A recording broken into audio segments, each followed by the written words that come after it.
Microsoft is suing the federal government over its requests for customer data. Those orders are in secret and prevent Microsoft from telling its customers about the searches. The tech giant says these warrants are unconstitutional. Justice reporter Paula Reid joins us from Washington now with more. Always nice to see you, Paula. What is Microsoft's claim here? Here, Microsoft is pushing back against the government, saying, look, you're abusing your authority.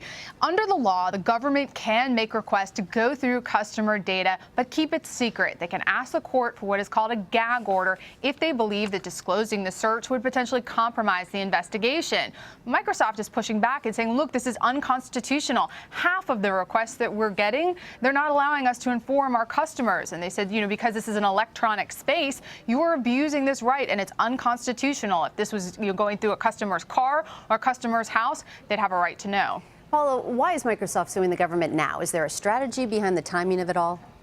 Meg, we're seeing an increasing tension between tech and government. On the one hand, the government says, look, this is the golden age of communication. There's so much data, so much information to go through in every one of our investigations. We need your help to the greatest extent possible.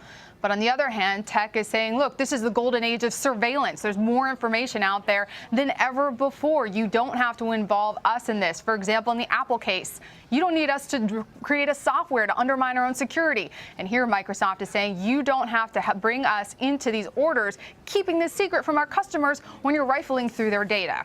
So it seems that part of the problem is that the laws are outdated. We tend to think of Apple as being at the front of the fight for privacy, but Microsoft has as well, right?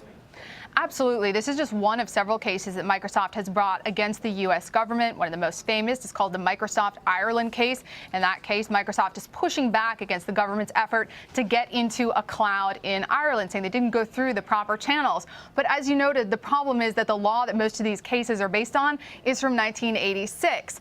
And here I can show you what technology looked like in 1986. This is what you were dealing with when you were talking about customer data. It's actually on the computer. It's in a physical space.